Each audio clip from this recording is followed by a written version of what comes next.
Hey everyone, ever wondered how some of the chapters of Dead by Daylight actually connect? Is there something that actually connects the characters in cases when they don't directly meet or are related? For example, what connects David and Huntress, two characters who seem like complete opposites and never encountered one another? Let's explore that today. The Last Breath is our first chapter and features Nia and Nurse, and their primary connection is surrounding Crotus Pren Asylum. Nurse worked there for 2 decades after the death of her husband, eventually going insane and murdering everyone inside.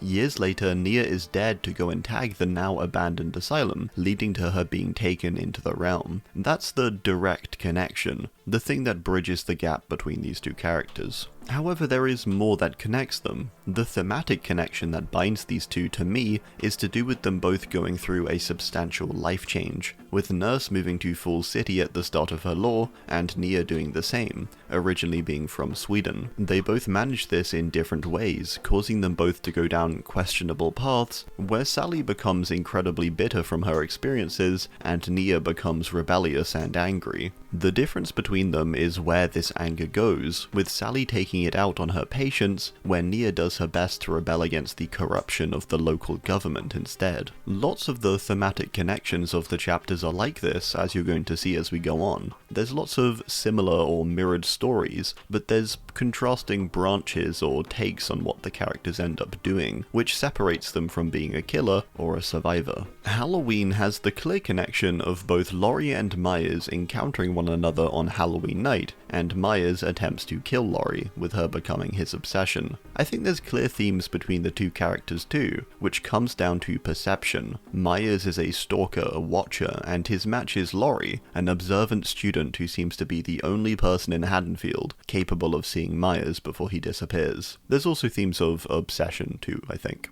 Flesh and Mud has clear themes of luck. Both Ace and Hag don't ever directly meet or connect, so the connection for this chapter is luck as a theme, and how it affects the lives of Ace and Hag. Ace is a gambler who treats luck as a means to make his life better. Hag has a good life to begin with, but decides to use luck as a means to ease her life even more. Both end up with bad luck though, a consequence of their abuse or persistence with the system of gambling, either with money or the magical hexes. They are both sort of opposites, but also quite similar, ending in very bad situations due to their misuse or abuse of luck. Lisa becomes the Hag, and Ace is in hiding from debt collectors. It actually makes them quite similar, with one of the only differences being that one of them is using actual magic, where the other just has belief that he is lucky, and likely to some extent fakes his luck as it were, with him probably cheating in games and things like that. I think in this way they're actually quite similar, although there are some differences. Left Behind has just one character, but it does still have themes, with these being sacrifice and selflessness, particularly in the face of danger or death. Bill's defining moment that led him to the realm is his sacrifice to save the other 3 members of his group.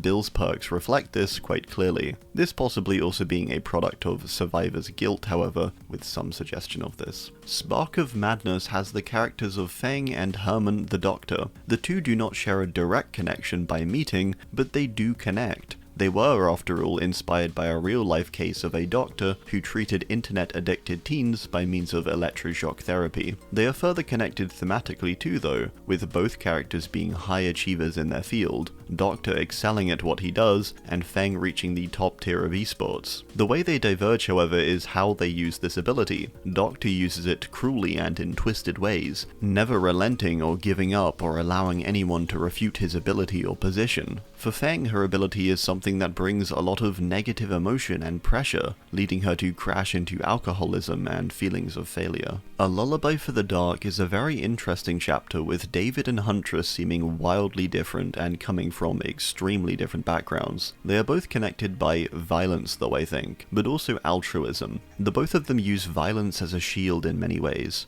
David seems to exert it out of fear, but also to feel more powerful and in control. Huntress doesn't use it all too dissimilarly, using it to keep everything and everyone away from her in the Red Forest. They are both defense mechanisms. The two of them do have underlying altruism in them, however, a soft spot that shows the violence is not a simple priority. The difference is that David's heart is much more full of love, where Huntress's altruism is quite narrow in scope and centers around the loss of her own childhood, where David's is much broader and encompassing. Leatherface has themes of isolation to the world, not all too dissimilar from how Billy is portrayed in his base and home lore too, and the treatment he receives. Bubba lived under the abuse of his family, left with no clear basis or role model to follow, or even a normal influence to guide him, leading him to becoming a monster through isolation, but also being raised on brutality and violence. A Nightmare on Elm Street has key themes of trauma, outrunning it, and how it can recur throughout your life, and affect your current reality, particularly in the case of Quentin. While some of the original films may have varied a bit in this regard, I think the remake is definitely focused on this and how it's handled, with Quentin opting for adrenaline as a solution. There is of course the direct connection here too, with Freddy and Quentin knowing one another, Freddy being the groundskeeper at Quentin's preschool when he was younger, and being responsible for his abuse, later returning in his teenage life as a dream demon to come back and kill him. Saw has themes of obsession too, I think, with both Tap and Amanda being obsessive types, byproduct of Jigsaw. Tap centers his life around trying to expose Jigsaw, leading to his eventual death. Amanda focuses her life on Jigsaw too, becoming his disciple, straying too far, and ultimately dying also. The difference is how they react when in the realm, where Tap reassesses his life and goal, deciding to give up his obsession in place of doing the right thing and helping others, returning to his role as a police officer. Amanda does the opposite. Amanda retains her obsession,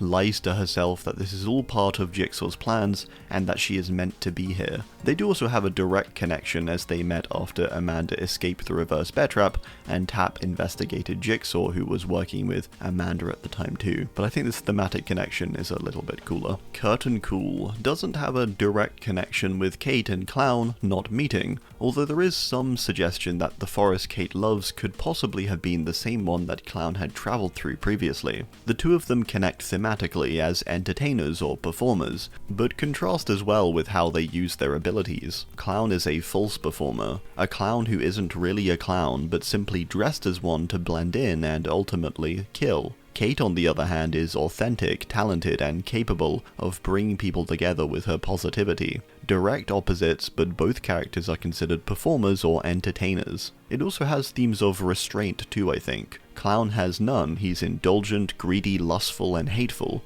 Kate has a spark of darkness inside her, but looks inward and tries to deal with it in a healthy way. She's restrained and reflective, where Clown, despite some tragedy in his life, does not attempt to resist or reflect at all. Darkness Among Us has the connection of both Legion and Jeff being originally from Ormond, and having an encounter where Legion commissioned Jeff to paint them a mural at their Mount Ormond hideout. The thematic connection here too is about letting darkness overcome you, and continuing down a path despite knowing its darkness. Legion and its members do not resist it, they don't try to change themselves, and they end up as killers. Jeff, after getting into a fight, and nearly becoming blinded in one eye, changes his life direction completely, becoming a peaceful artist. Despite Jeff and Legion having rough and abusive childhoods, Jeff still makes that choice to be different, or to at least try. Demise of the Faithful connects Jane and Plague. These characters have no literal or direct connection, but they do thematically connect over the idea of having influence,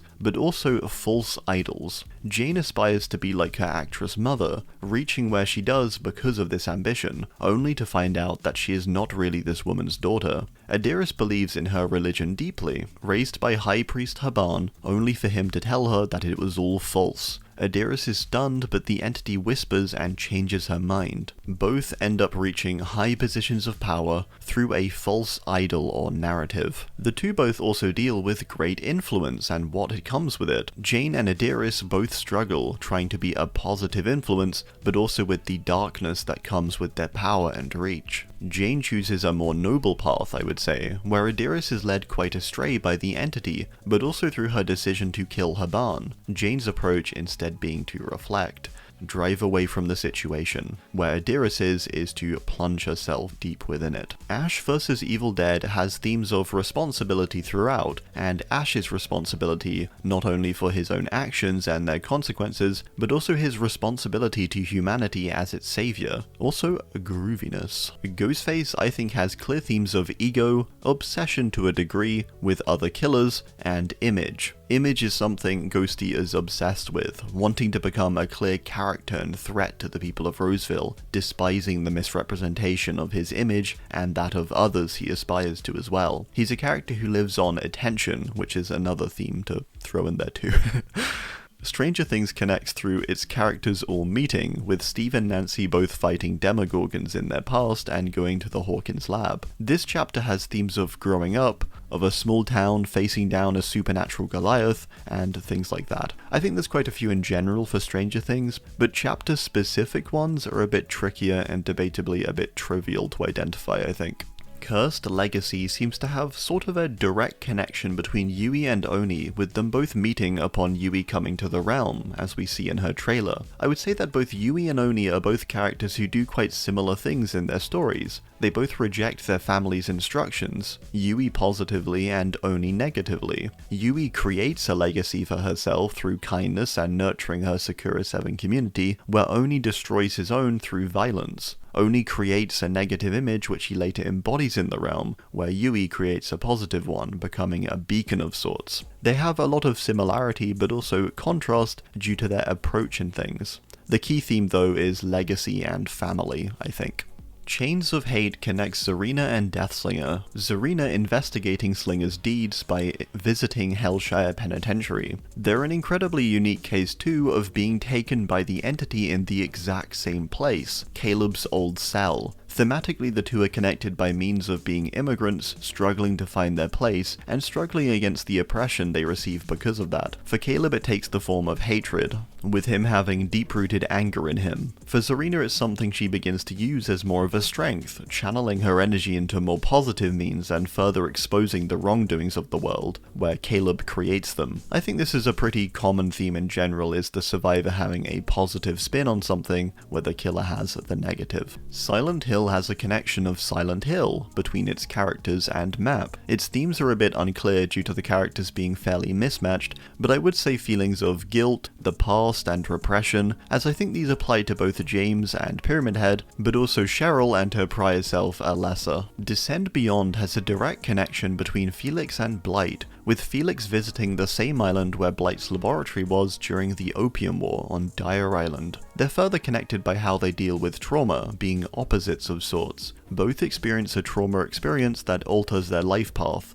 Blight is thrown into the mass grave of his creation, and is faced with the possibility of there being other realms. And Felix witnesses his parents die at the hands of the entity. Blight's response to this is to seek out this realm, to try and search for purpose or answers, where Felix decides the opposite, to ignore it and try to live a normal life despite it affecting him greatly. Both undergo considerable denial, I think, in regards to what they're really thinking or feeling, and have deeply repressed trauma that they never quite face up to, leading them both to the realm eventually, just through very different paths. I think it's mainly the contrast of facing something down or turning the other way. Felix turning the other way, trying to ignore it, and Blight going a bit too head-on, debatably. A Binding of Kin connects both twins and Elodie, with Elodie uncovering the skull of Madeleine Desai, the twins' mother, after learning about them from some annals. In the Parisian catacombs, Elodie is stabbed and taken into the realm. Elodie and twins, however, also connect through loss of their parental figure, with Elodie having her parents killed by the entity on Dyer Island, and twins having their mother burned. In both cases, the parents did so to protect their children. Twins and Elodie are both survivors, and do their best to avenge their parents, or at least continue their legacy in a sense. Charlotte and Elodie are also quite similar in how they isolate themselves from civilization, and lose all those around them, just once again through very different means. All Kill is an interesting chapter, with one of our most direct connections being Trickster and Yunjin, with Yunjin being Ji-Woon's producer for his K-pop act of The Trickster. This chapter has themes of power, fame, and how it affects people who are out for themselves. Ji-woon is a character overcome with power and ego, going so far as to place the screams of his victims within his music. He's someone who seems to become somewhat dehumanized by his journey into fame. Yunjin is a character alternately who seems to become more humanized and sympathetic over time, questioning herself and her actions, and even seeing through Ji-woon to his true intentions. I think the main themes of this chapter, though, are about the literal cutthroat world of fame and power, and how it affects those within it. How it takes two people with ambition and turns nearly both of them into monsters. Just one of them has a bit more self-awareness, and the other one's just a bit more into murder, I guess. I don't know how to phrase that. Yunjin is resistant is what I'm saying, where Ji-woon is indulgent or embracing. Resident Evil and its connections is mainly centered around the cast and their ties to Raccoon City and its disaster. Jill and Leon are two of the only survivors of this incident, and Nemesis is one of the key trials that Jill in particular faces during it. The theme, I would say, is the Raccoon City incident in this case. Hellraiser does just have one character, but I do think it does still have themes. We just probably shouldn't talk about them. Hour of the Witch has the character of Michaela, and has themes of trauma, friendship, but also embracing the darkness. All of these things being key to Michaela and her character. After feeling alone and saddened by her father's death, she finds comfort in writing and with her friends. When her dark dreams come, a result of the entity likely being attracted to her darkness, she's able to turn these around and create a story, instead to rationalize and process them. Portrait of a Murder has the characters of Jonah and Kamina, who both connect by means of the Eyrie of Crows graveyard. The graveyard is where Kamina was taken after being captured, and had her tragedy occur, having her hands and tongue cut and friends killed. Jonah later goes here and is also taken, figuring out the coordinates of his mysterious letter that led him there. There's also a through line between their stories of government corruption and wrongdoing. Kamina experiences a cruel and unfair government, and Jonah the same under the CIA. Kamina, however, is actively and openly against it, where Jonah indirectly assists it, these having long-lasting effects on our characters. The other key theme of this chapter is actually just the entity and its darkness, or power. The characters of this chapter are extensively manipulated and altered by the presence of the entity in their lives, with it having plans for their eventual placement in the realm since they were just children. It's very twisted. The entity heavily manipulates Kamina with its crows and their encouragement, and Jonah by providing him the mysterious letter with a code he struggles to solve, but eventually leads to the graveyard where he is taken. There's a lot of focus on the entity's power, but also its intent and twisted abilities. Sadako Rising has the direct connection of Sadako and Yuichi, with Yuichi being a sole survivor of Sadako who killed his parents. Years on, Sadako returns, and now Yuichi does his best to defend the same fate from falling to those around him. Revenge, I think, is a key theme when it comes to Sadako alone, but also for Yuichi, I think, who acts as a means of vengeance for his students, throwing away the life he's built to take down Sadako and expose her. The supernatural and its mysterious nature is also key here, I think, with it ruling over each of their lives, and leading to them both being outcasts. Sadako due to her powers, and Yuichi due to his obsession with his investigations into them, leading to both of them becoming ostracized within their communities. Roots of Dread connects Haddie and Dredge. Haddie investigated the massacre where Dredge first appeared in the lore, at the Garden of Joy, with there being an overlap created there. Haddie and Dredge therefore have had sort of an encounter. The connection otherwise is likely to darkness and the overlaps in general,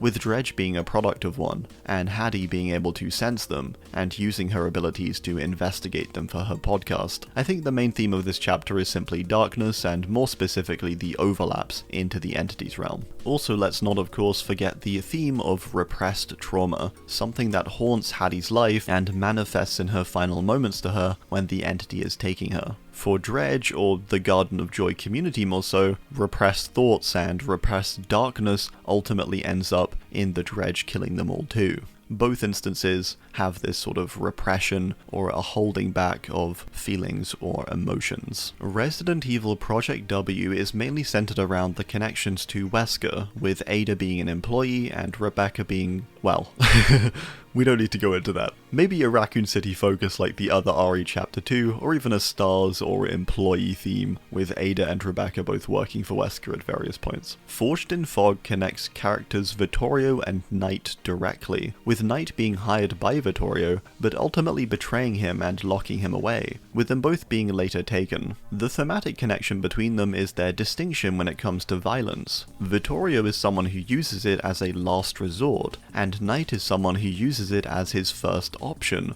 or even when it's not required. They do have rather different upbringings though, which does add some complexity to this, with Tajos being forced to work for the Guardia Campagna, where Vittorio was raised by a rich lord. Whilst there are themes of contrasting views on violence and its use, I also think there's themes of how conditions can shape you. They also have reflecting perspectives or views on the entity's realm. Vittorio does seem to understand that upon arriving here, it is quite horrific, where Knight views it as this sort of paradise. Tools of Torment connects Talita, Renato, and Skull Merchant. They all met when Talita and Renato stumbled into the forest following their fallen kite and ran into Merchant, who was hunting down a CEO. It caused her to chase them down to preserve her identity, with them all ending up in the fog. They all connect, I suppose, through entrepreneurship maybe, to some degree, with the siblings having their kite shop, and the Merchant building her empire, I guess. It's a different building of something though, I guess. It's for the purpose of family and passion for Talita and Renato, where Merchant's is also built on these same ideals to some extent, but with a much darker undertone, where she kills people, compared to the siblings just being a kite shop.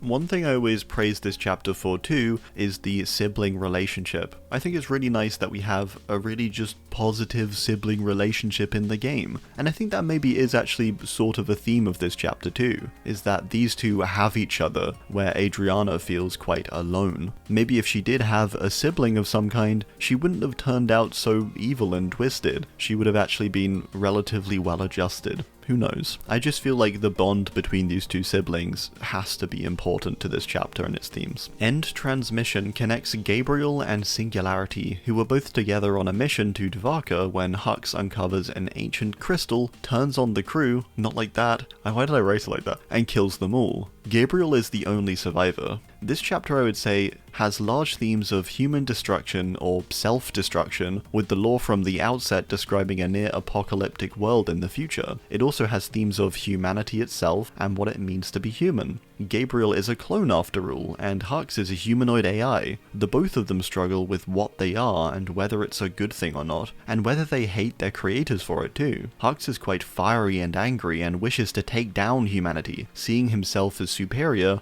yet building an image which is very reminiscent of a human, creating a humanoid body. Gabriel is saddened and broken, but he still wants to ensure humanity's protection despite his world being broken by discovering he doesn't really have a family. Both show human traits, however. I suppose a good phrasing would be finding humanity in the quote-unquote inhuman. Nicolas Cage has themes of imagination and how powerful it can be.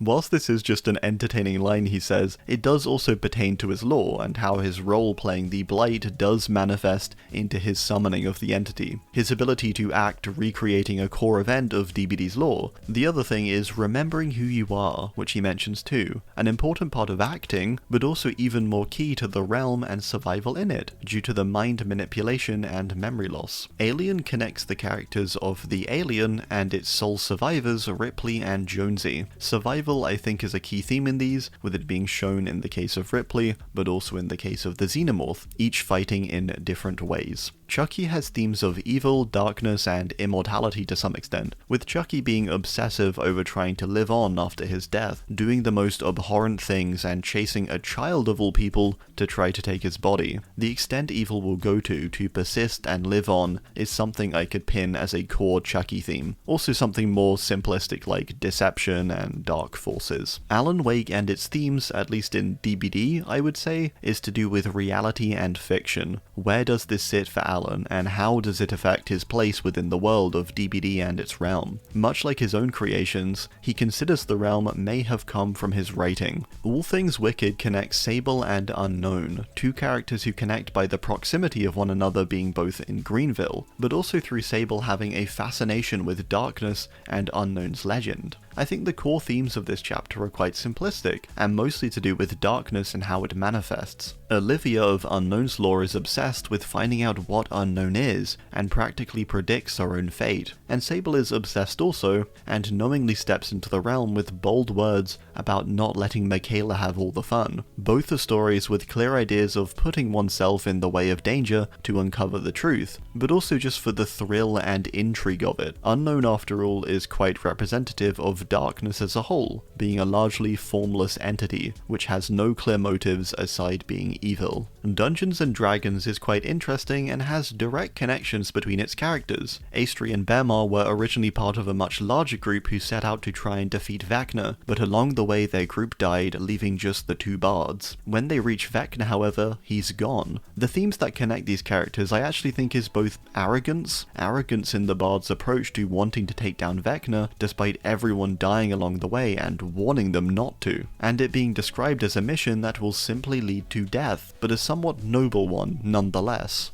Vecna's arrogance being that he believes he can genuinely take over the entity and its realm to some capacity, the goal of ultimate power being so great that he throws away his already substantial power for the purpose of more. The bards doing something not all too dissimilar, throwing away their lives and group for a more ambitious quest. Tomb Raider and Lara has a clear theme of survival against all odds, and doing so for the betterment or to save others, a quality that is key to many of the people who end up on the survivor side of the realm. Castlevania has direct connections between Trevor and Dracula, with them both being in a persistent back and forth fight, Dracula and the Belmonts. Maybe a theme of revenge in there for both sides, and a cycle of violence of sorts between them. This is one I admittedly struggled with a bit, as I don't know all too much about Castlevania, but that's what I can garner most from the DBD lore, so do let me know if you can think of some others. Doomed Course contains the characters of Tori and Portia. They don't seem to have any direct connection, but I think they likely connect over their lives being distorted and altered by the presence of the entity. Portia spent much of her life on a strange island, which seemed heavy with the entity's presence, altering her vision and perception. Tori was raised as part of the Black Veil, leading to a warped perspective of things, raised with a twisted perspective on the world. Let me know of any connections I missed, or any that you'd like to add down below. Thanks, and goodbye.